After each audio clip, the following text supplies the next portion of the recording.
On April the 22nd, 2025, the serene landscape of Pahalgam, a popular tourist destination in India-administered Kashmir, was shattered by a devastating terrorist attack.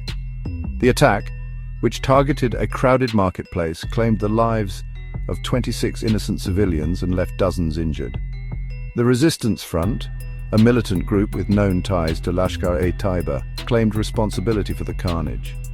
This horrific act of violence sent shockwaves through India and reignited long-standing tensions with neighboring Pakistan.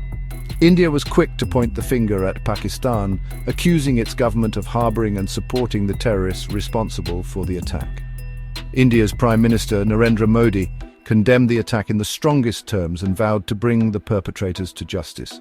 Modi's government also launched a diplomatic offensive, briefing world leaders and international organizations about the attack and India's stance. India's response to the Pahalgam attack was swift and multifaceted.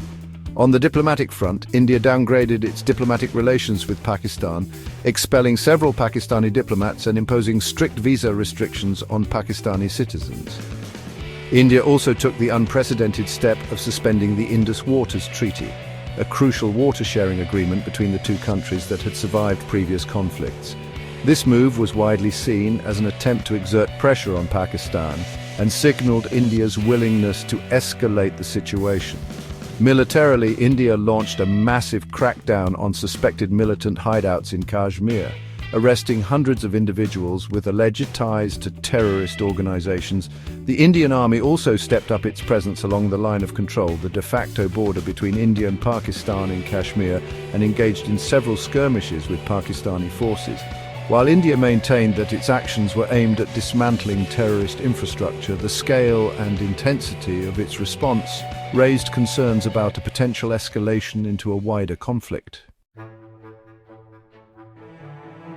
Pakistan vehemently denied any involvement in the Pahalgam attack, calling India's accusations baseless and provocative. Pakistan's Prime Minister Shehbaz Sharif condemned the attack but insisted that Pakistan had no hand in it.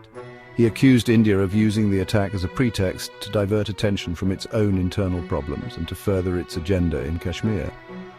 Pakistan also responded to India's diplomatic and military actions with countermeasures of its own.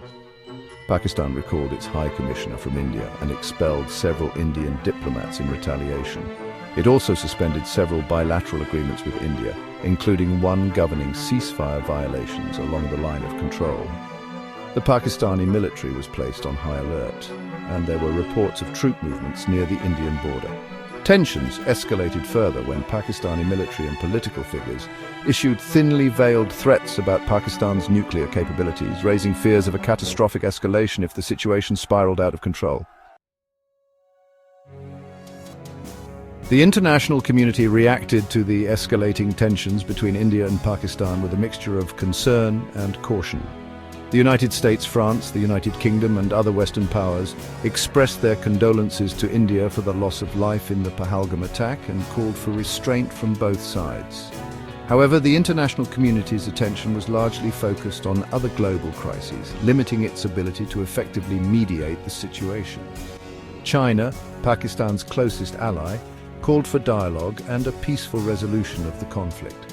The escalating tensions between India and Pakistan, coupled with the spectre of nuclear war, have brought back chilling reminders of a 2019 study that predicted a nuclear conflict between the two countries in 2025. The study, conducted by a group of prominent international security experts, warned that a high-casualty terrorist attack in Kashmir could trigger a chain of events leading to a full-blown nuclear exchange between India and Pakistan. The study's findings, once dismissed as alarmist, now appear eerily prescient in the aftermath of the Pahalgam attack.